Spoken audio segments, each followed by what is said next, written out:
بسم اللہ الرحمن الرحیم۔ کسی ملک کا آزاد ہونا بلا شبہ اللہ کی نعمتوں میں سے ایک بڑی نعمت ہے۔ آزاد مملکت، آزاد ریاست، مسلمان قوم کی آزادی اللہ کا انعام ہے۔ دنیا میں دو ریاستیں خالص مذہب کی بنیاد پر وجود میں آئی۔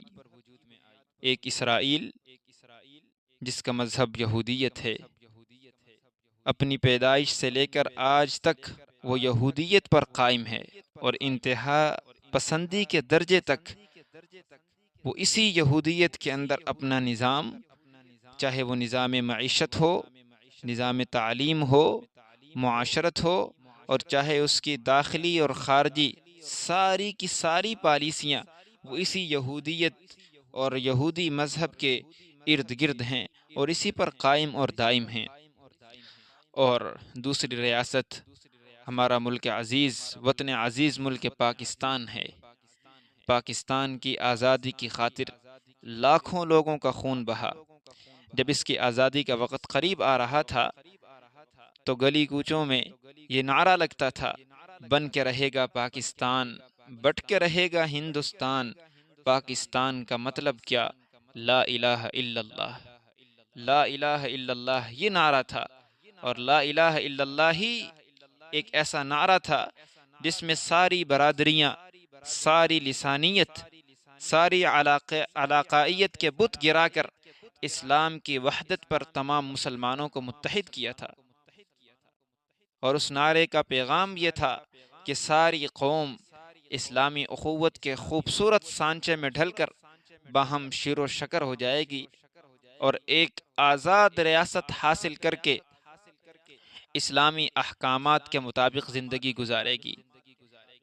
لیکن نامعلوم آج یہ آزادی کا مطلب کہاں سے آ گیا کہ ہر چیز سے آزاد ہو جاؤ، انسانیت سے بھی آزاد، شرم و حیا سے بھی آزاد، اللہ کے حکموں سے بھی آزاد۔ ناچ گانے کا نام آزادی رکھ دیا۔ کسی قوم کی ذلت اور پستی اور تنزلی دیکھنی ہو تو اس قوم کے نوجوان کی بغل میں گٹار اور زبان پر گانا دیکھ لو۔ اگر بغل میں گٹار اور زبان پر گانا آ جائے تو سمجھ لو کہ یہ قوم ذلت اور پستی کے گڑھے میں گر جائے گی۔ افسوس سے کہنا پڑتا ہے کہ آج اس موقع پر ہونا تو یہ چاہیے تھا کہ نئی نسل کی ذہنی اور فکری تربیت ہو، اور وہ یہ کہ ابھی ہم حقیقی آزادی کے ثمرات سے بہت دور ہیں۔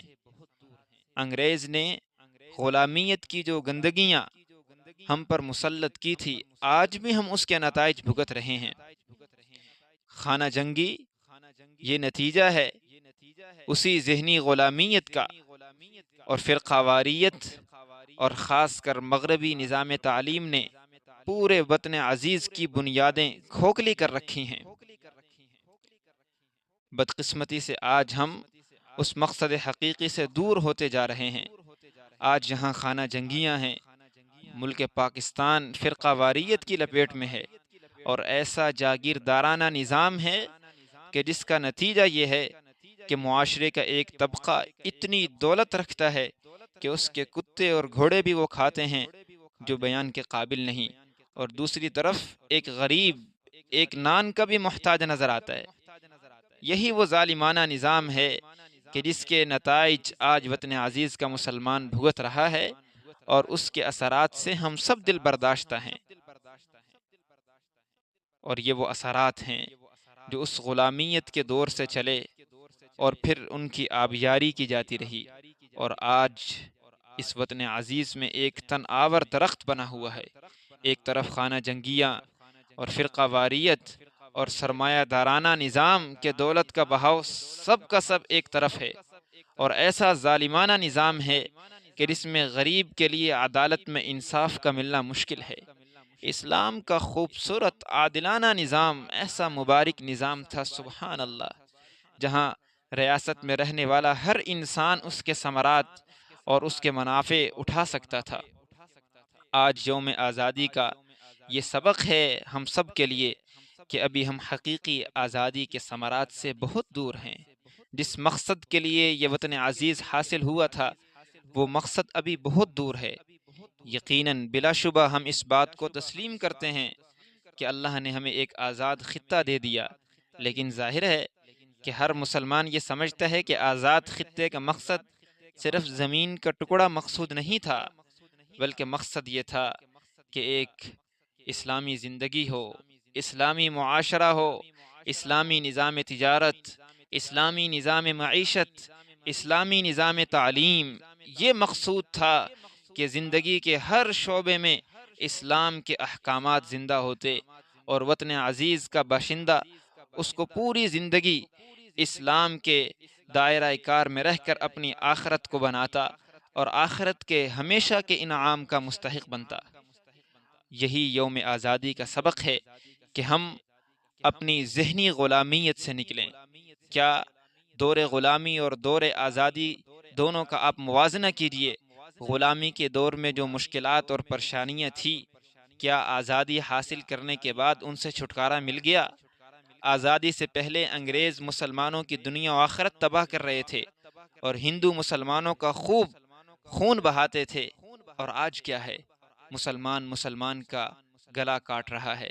سچی بات یہ ہے کہ آج کے مسلمان نے ظلم اور زیادتی، قتل و غارت گری میں کفار کو بھی مات دی ہے۔ تو حقیقت یہ ہے کہ ہم اگر واقعی آزادی کے خواہش مند ہیں تو ہمیں اپنی اس سوچ کو بدلنا ہوگا اور ذہنی غلامیت سے آزاد ہو کر حقیقی آزادی کے لیے مجھے اور آپ کو تگودو کرنی ہوگی۔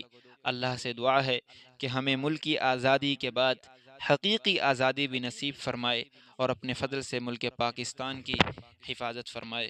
وآخر دعوانا ان الحمد للہ رب العالمین۔